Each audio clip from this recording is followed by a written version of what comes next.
Don't Breathe. Don't Breathe is directed by Fede Alvarez. I think that's how you pronounce it. And he is mostly known for the 2013 version of Evil Dead. This movie stars Cable, Stephen Lang, hopefully he's Cable, Jane Levy, and Stephen Minette.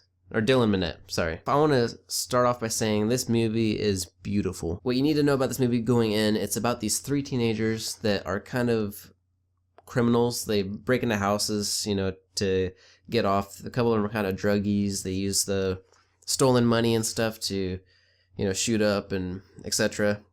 They're thinking about skipping town. They want to go move across the country. And so they decide to hit this one last job. And it turns out that they find Stephen Lang's house. I don't remember. He was just referred to as the blind man in the movie. They find his house and they decide, hey, this guy's blind. They look up a background on him. Find out he's blind. He's an ex-army veteran.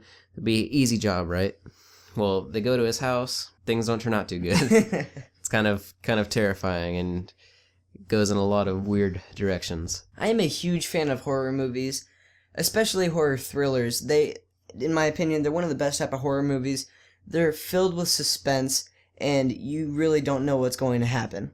Yeah, the way that this movie is shot, it's very, very claustrophobic, yet the camera does a good job about panning to certain things that will come into play later on in the movie, and it gave me a very, Until Dawn vibe during the movie. If you guys have played Until Dawn, you'll know exactly what I'm talking about. And it just had that kind of video game kind of feel, even though it was very, very scary whatever was happening. So like we said before, these three individuals break into this old man's house, and things go downhill from there. You find out a lot about this man that they didn't previously know, and a lot of it is very, very disturbing. And I like a lot of psychological thrillers. There was a lot of creepy scenes with them hiding from the man in plain sight, which is an interesting aspect because so many horror films involve the murderer seeing the guy, seeing the victims. Now it takes that whole dynamic of him being blind. Since he's blind, he has to rely on a lot of his other senses like smell, mainly smell, and his hearing to determine where the robbers are at, and so he can track them down. And he does it to a very effective manner. He knows this house inside and out, and he doesn't want them discovering his dark past. And his dark past is about as far as we can go into it without giving away too many spoilers. This is a hard movie to really talk about other than, without giving spoilers away. The cinematography was fantastic. A lot of the themes psychologically were very intriguing. Stephen Lang is very, very menacing in this movie.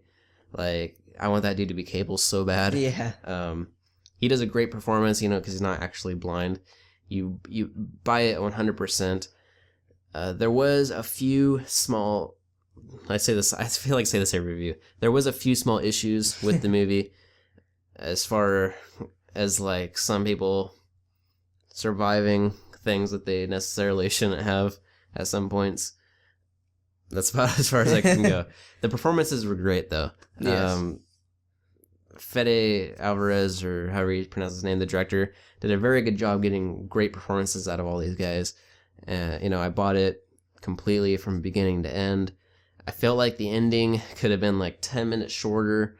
They kept kind of oh, we're free, no we're not. Oh, we're free, no we're not. Yeah. Oh, we're free, no we're not. And I know that builds suspense, but when you do it over and over and over and over and over and over and over again, it gets kind of annoying. You did it 57 times in the last 10 minutes of the movie. It's okay, come on. I've lost tension at this point. If you do it 2 or 3 times, towards the end, towards the third act, or in the third act, then I can get on board. But when you do it over and over and over and over and over, it gets very repetitive, and it's just okay, just end the movie, come on. And I don't know if they were exactly setting it up for a sequel.